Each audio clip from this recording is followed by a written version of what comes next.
దాదాపు నెల రోజులు అవుతుంది. ఈ కాంగ్రెస్ ఏమంతా గెలిచిందో ఆ నుంచి మాకు తాగడానికి నీళ్ళకి ఇబ్బంది, చాలా ఇబ్బంది అయింది. ఎక్కడి నుంచో దూరం నుంచి పోయి ఎత్తుకొచ్చుకుంటున్నాం.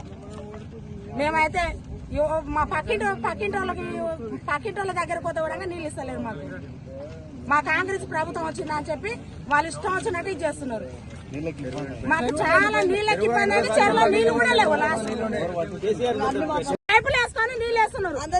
వాళ్ళు కూడా కాలు మొత్తం నీళ్ళు ఇస్తలేదు తెలుసా. వాళ్ళు మా తోట ఎండబెట్టుకొని మీకు నీళ్ళు ఇవ్వాలంటున్నారు. అదే చెప్తున్నారు సార్. నాకు తెలిసిన కాడికి చాలా నీళ్ళు ఉన్నాయి. కరెంట్ 24 గంటలు ఉన్నది. ఇప్పుడు కరెంట్ లేదు, నీళ్లు లేవు. మాకు 6 గ్యారెంటీలు ఇచ్చిన 6 గ్యారెంటీలు ఏది లేదు. ఒక్క గ్యారెంటీ లేదు. ఒక్క గ్యారెంటీ లేదు. చెరువు ఎండిపోయింది. 2,500 ఇలా కేసీఆర్ గెలిస్తే మాకు 5,000 రూపాయలు వచ్చు. మాకు 2,000 ఇస్తానే లేదు. అవి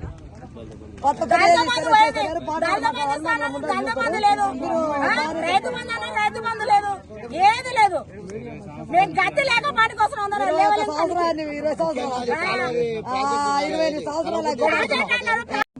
కేసీఆర్ మొత్తం నీళ్లు రావచ్చు కదా. ఇక్కడ మాకు నీళ్లు కావాలి.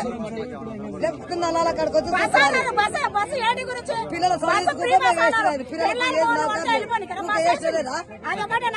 పాటగారు ఊరికొచ్చి అదొకటేనా 3 వరకు వెళ్ళిపోవాలి. చక్కగా వెళ్ళిపోవాలి. 3 ఇంటికాడికి